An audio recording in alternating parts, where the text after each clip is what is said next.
Hey there, I'm going to do a little quick crash course on the basics of using a camera like this, a DSLR. All right, so we're going to start off by talking about some of the different modes you can use in a camera like this and how they affect the image you get. We have four main modes we're going to talk about today here in this video, and that is manual, aperture priority, shutter priority, and full auto mode. I would suggest if you're completely new to cameras, use your full auto mode for a while for things you really don't want to miss, and then play around with the other modes when you have time. Time to really work on it and finesse your image, because until you have experience with the other modes, I mean, I wouldn't use it like a birthday party or something, because you might make a mistake and miss an important moment. So until you really know your camera well, if it's really important, make sure you're on auto, because otherwise you're going to end up with less than stellar results and potentially miss important key moments. And I say that because even though the auto doesn't always produce the best images for the situation, it does a reasonable job, and it will definitely catch the moment. All right, so let's go to manual mode. In manual mode, the most important thing you're going to notice is now you have all of the setting options you could ever want. Everything that goes on in this camera, you now have control over, which is great, especially when I'm talking about the different parts of the camera and what they do. But before I dive too deep into those features and the different things, I'm going to talk about how this camera works. All right, I have a Canon T3i here, but it works the same for any DSLR or really any camera of any kind ever. But for now, I'm going to talk about digital cameras. For this camera, it's very basic. You have a lens, you have a sensor in here, and then you have a processor. And what happens is light comes in the lens, it hits the sensor sends a digital image to the processor, which processes it, creates the file, and saves it to your SD card. Now, that's oversimplified. But it's all we really need to know for right now. We're going to talk a little bit about the way light affects the image now, and as we talk about exposure. The most important thing when you're shooting is to make sure you have the right exposure, and that's why I say use auto if you don't know what you're doing. Because when you go to manual, aperture priority, or shutter priority, you have to decide the exposure a little bit more than you would in auto, where in auto it does it for you. So that being said, in this particular situation, in auto, we have three different things that affect our exposure for the image. We have our ISO, we have aperture, and we have shutter speed. Very simply, ISO is how sensitive your sensor is. Okay? So if you have a lot of light out, if it's daylight like it is now, and you go outside and you're going to take a couple snapshots, then you can keep your ISO fairly low, because there's so much light you don't need to be real sensitive. And that's great, because that creates the cleanest looking image. And then of course, if you're shooting in the dark or you're shooting indoors in a dimly lit area, you're going to have to boost that ISO up. Now, my camera goes up to 6400 ISO, which is great, except at 6400 ISO, the image just looks terrible. If you're shooting just to capture a moment and just so you can see it and look back on it and remember it, that's one thing. And then if you have to go up to 6400, it doesn't matter. But if you're trying to capture like a unique, creative, artistic image, a true photographer's photograph, you're not going to want to use 1600. Okay, if you're going to be artistic at all, you don't want to go. You don't want to go to 6400. Sorry, 6400 is just too far. I set my limit at 1600 ISO normally. So I'll go anywhere between 100 and 1600. And you'll notice they aren't incremental either. It's 100, 200, 400, 800, 1600. So yes and no, it's incremental, but it doesn't go like by tens or by hundreds. It doubles. And that's just how sensitive your sensor is, once again. So the less sensitive it is, the cleaner and better the image is going to look, the sharper it's going to look, and the more sensitive, the more noise you're going to get in your image. Moving on to shutter speed. Now, shutter speed is really important because I just got a text. All right, so shutter is how long your sensor is exposed. Okay, so that's what your shutter speed is. And currently mine's set at 1/200th of a second. You can set that from anywhere to 1 to 10 seconds, or as fast as 1/1000th of a second, or 1/2000th of a second, I believe. 1/4000th of a second. 1/4000th of a second is the furthest mine goes. And most of the time you're not going to use that. But this allows you to do a couple of things. First of all, the longer it's open, the more light gets to the sensor, and therefore the better the image is going to look in theory. There's a couple exceptions, and I'll talk to you about that right now. If you go too far, too long, and let's say you have a shutter speed of like 1/10th of a second, any little shakes or movements or bumps that you might feed to the camera through your hands, because none of us are perfectly steady, is going to be captured in that image, and it's going to look a little blurry because the sensor moved during the capture of the image. So when you wouldn't really want to go any slower than 1/30th of a second unless you're on a tripod. That being said, the faster you go, the sharper movement looks. So at like 1/30th of a second, when you move your hand real quick, or someone's running or whatever, their legs might look a little blurry. There's going to be what's called motion blur. And that's when something moves while the shutter is open. And so it captures it in more than one place and gives it a blurry look. So if you're shooting action or something that's happening fast, you want your shutter speed higher. Because 1/1000th of a second is going to be a lot sharper when you see fast movement than 1/10th of a second. Okay, and the last thing that affects exposure that we're going to talk about is aperture. And aperture is a little tricky. Aperture is how wide open or how closed your lens is. Inside your lens, there's a bladed aperture. And normally it's 8 blades on cheaper lenses, and then when you get into like cinema lenses and so forth, they do 11, 12. I don't remember how far it goes. Maybe 14 blades is like the max. But most lenses are about 8 blades of aperture, and that creates different looks depending on how open or closed it is. So wide open with this lens, that's 1.8, which lets in the most light. But because this is a 50mm, it also creates a really shallow depth of field, which means your focus is more critical. There's a smaller distance that's in focus. So for instance, when I shoot at f1.8 with the 50mm, and I shoot somebody's face, typically from the nose to the eye is in focus. And then as you go back, it starts to lose focus. And as you go higher in your f-stop, which is your aperture, your f-stop number, the more is in focus. So when you go to like f8, when you shoot a person, you probably get 4 to 5 feet of in focus distance. Of course, I'm just guessing. I don't actually know. There's a science on it, and there's a couple websites you can go to where you can figure that exactly out, but it's not really that important. So point is, the more open it is, the more light comes in, but also the shallower your depth of field.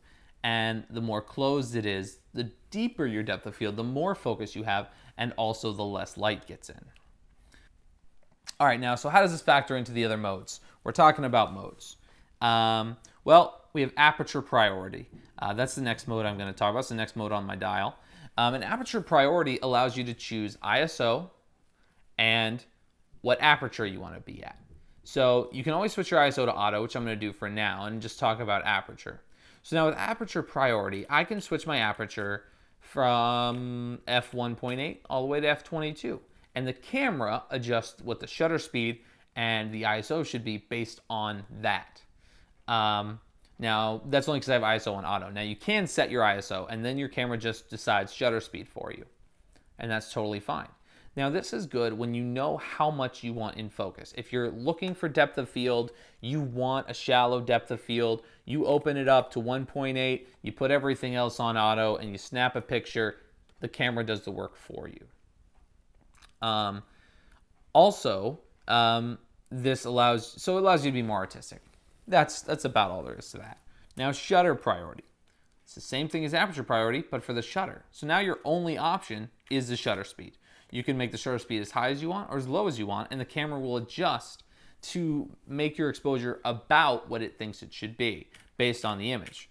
And so this is great if you're shooting action sports outside and you know you need a fast shutter speed, but you don't want to worry about the aperture. You don't want to worry about the ISO. Throw the ISO on auto, switch it into shutter priority mode, take a couple pictures at 1/1000th of a second or so, and the camera does the rest of the work for you. You don't have to do anything, and that's great. So that's what those modes do. Now we're going to talk a little bit about some other options on a camera like this. The big thing is JPEG and RAW. So there are two different kinds of files you can save your images to. With this one, it's Canon, so it's a CR2 RAW file or a JPEG file. Everyone's familiar with JPEG, but a lot of people don't know what RAW is or how it affects your image. When you shoot RAW, first of all, the biggest thing you're going to notice is most programs don't open the file. You're not going to be able to open it in like Picasa. You're not going to be able to put it on some photo editor online. You're going to need a dedicated photo editor to edit RAW. I personally use Lightroom. I don't know if there is anything out there that does it other than Photoshop, Lightroom, GIMP maybe. But most photo editing software, consumer photo editing software, doesn't support RAW images. So if you don't have that, RAW's out of the question. But I shoot RAW. And why do I shoot RAW? Well, I shoot RAW because when you shoot RAW, you're getting the most information possible out of your image. So if you're shooting whatever the details are, or brightness and darks, so it's really brights and really dark spots, and you take a picture in RAW, you can get a lot of that back. If I shoot in low light, I like to shoot in RAW because I can bring a lot of the darks back that you can't get in JPEG. RAW saves all the data that's captured by the sensor. JPEG creates a JPEG image, a compressed image, with a much smaller file size than a RAW image, but a lot less data. So it throws out anything that's black. It takes all the details from that and just throws it away. It uses I forget what it's called, but it uses a kind of compression where if there's a large portion of this, let's say there's a large portion of this frame that is black, JPEG compression would save that as one big black pixel instead of a bunch of individual black pixels with individual values. RAW saves it as individual values. So you get every little bit, every pixel is unique with RAW. JPEG, that's just not the case. Now, if you're not shooting JPEG, don't worry about it. Or if you're not able to shoot RAW, don't worry about it. You're shooting JPEG. Now, if you're shooting JPEG, your picture profile comes into question, and that's a very important thing. So picture profiles on a camera offer quite a bit of options for different. Dang it! All right, so I can look at. Oops. So picture profiles have sharpness, contrast, saturation, and color tone. So what that does is it tells the camera how much sharpness to add or how much sharpness not to add to the JPEG image, as well as contrast. How much contrast do you want it to have? How much saturation? And then color tone adjusts. If you think your camera slightly leans towards one color or the other, you can use that to kind of adjust it. Let me put it that way, to change it up a little bit. There's a lot of different options, and you can look through them and play with them and figure it out. But bottom line, when I shoot, I personally shoot with sharpness off at 0. I shoot contrast at -4. I shoot saturation at -4, and it gives me a really flat image. Now, I like flat images because there's more room for me to edit. But if you're not going to do a lot of editing, it's important for you to get your picture in camera. which means you want to set your sharpness, your contrast, and your saturation in such a way that it looks pretty coming right out of the camera. The images I shoot typically don't. They need a little bit of post-processing or image editing to make them look perfect. And I prefer it that way. So if you're not like that, you want to get it all in camera, you want to be able to just take it right from the camera, upload it to the computer, put it on Facebook, do whatever, then I suggest finding a picture profile that matches the situation you're in that you really want to make, that'll make your image look the way you want it. The next big thing I'm going to talk about is white balance. Sorry, my notes are down here. If you've seen me like looking down a lot, it's because I'm looking at my notes. I apologize. I'm kind of new at this. White balance affects what is considered white in an image. Right now, I have 2 windows open and 1 light on in the room, but the overhead light's not on because it's not the same color as daylight. When you buy light bulbs, you notice that some light bulbs are daylight balanced, some are tungsten, some are, what's some other ones? I don't know, like warmer than others, some are cooler than others. So when I buy light bulbs, I try, of course, to buy all one kind, and I'm sure most people do, either soft white or whatever. And your camera interprets those differently because as I'm sitting here, everything around me, the walls look white, everything looks white because my eyes have adjusted to the color of the light coming in from outside. But when I look at the lamp, it looks yellow, but not because it is yellow, but because in relevance to the light from outside, it's got a more yellow tone. So because of all that light, my eyes are adjusted to that light and not the lamp over there. Your camera's the same way. If I were to take a picture right now in daylight, that lamp would look yellow. Now, if I took a picture in a different setting, like fluorescent, or I don't remember which ones I would use for that personally. Probably tungsten or white fluorescent would be about what I would use. Then that would look white, but all of the light from outside would look blue. So white balance just affects the way things look around you. I suggest using auto unless auto's not working. The only time I ever really have a problem with auto is at wedding receptions. There's a lot of different kinds of lighting. There's the DJ's lighting, there's lighting at the venue, and a lot of times the venue lighting doesn't match lighting in other parts of the room. So different parts of the room be lit with different colored lights. So it's kind of important that in that situation that you choose your white balance based on what's most natural. And you just kind of have to test it and see. There's no way to do it mathematically without like a light meter or something. So point being, use auto unless it's not coming out right. It looks really unnatural. Then switch it over and do it manual. All right, now we're going to work on the outside of the camera real quick.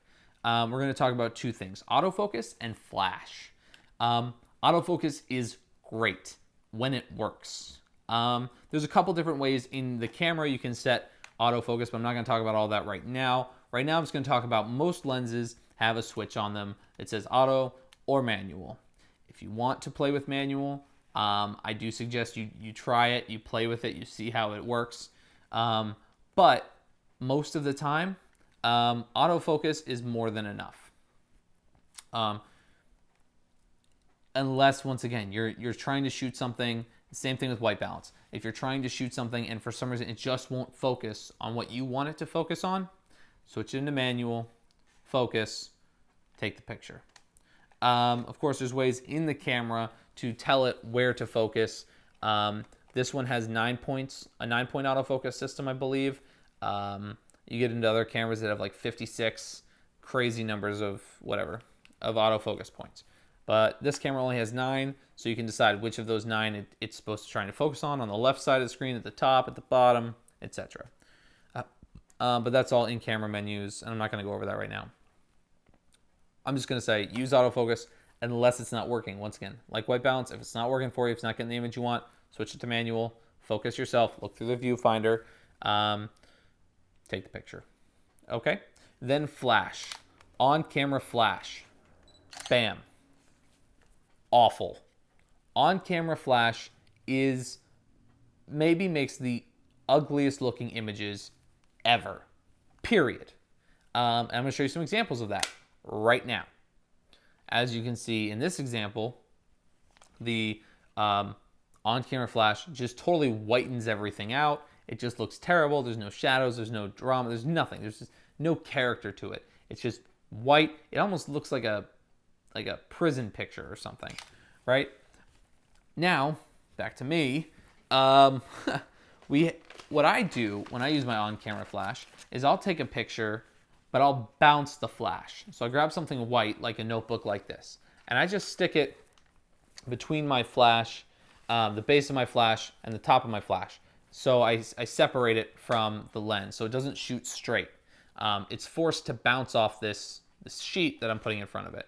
And you can bounce it in different directions. You can do whatever you want with it. You can bounce it more, bounce it less. But I typically like to bounce it because I don't want direct light on my image. And I'll show you an example of what that looks like right now. Bam. Compared, and you can compare that to, I'll put it side by side with the just the on-camera flash without any bounce. So if you're gonna use the flash and you have the time, and it's not a low light situation where it's like fast paced, whatever, then I suggest using something to bounce it. You might look silly doing it, but your pictures will come out 10 times better. The last thing I'm gonna say about flash is if you can afford it, get an external flash. Don't use the on-camera flash. If you really need a flash and you don't want, and you shoot with flash a lot, there's on-camera flashes, or there's external flashes you can buy for anywhere from like $50 to like $600. There's one I really like. It's $150. I don't have it. I have a lot of friends who have it. I've used it quite extensively, and it's great. I just never bought it because I don't do a lot of flash photography. But if you're going to do a lot of flash photography, I definitely suggest you need, even if it's cheap, get an external flash that rotates. So you can choose what angle the light is shooting. Otherwise, on-camera flash is garbage. Don't use it unless you absolutely have to, and if you can, bounce it. All right, and the last thing I'm going to talk about is the video mode, real quick. If you're going to take video on a DSLR, you need to know something. Image stabilization on a DSLR is garbage. You need to make sure you have a lens that has image stabilization. This 50 1.8 does not. My kit lens does. If I'm going to shoot any amount of video without a tripod with this camera, I'm going to use an image stabilized lens. And even then, it typically is garbage. It's really shaky. You're literally better off using your phone. That being said, don't shoot video with this unless you know what you're doing. Because the other thing is, there's no autofocus in video. You have to use manual focus. And that is a pain in the body parts, especially if you don't know what you're doing. If you can help it, just don't shoot video with a DSLR. Shoot it with your phone. But if you're going to shoot with your phone, shoot horizontal. Don't shoot vertical. Vertical video is garbage. Okay. I think that's it for the basics of photography with a DSLR. And how to use it and stuff like that. So, yeah, thanks for watching, and good luck.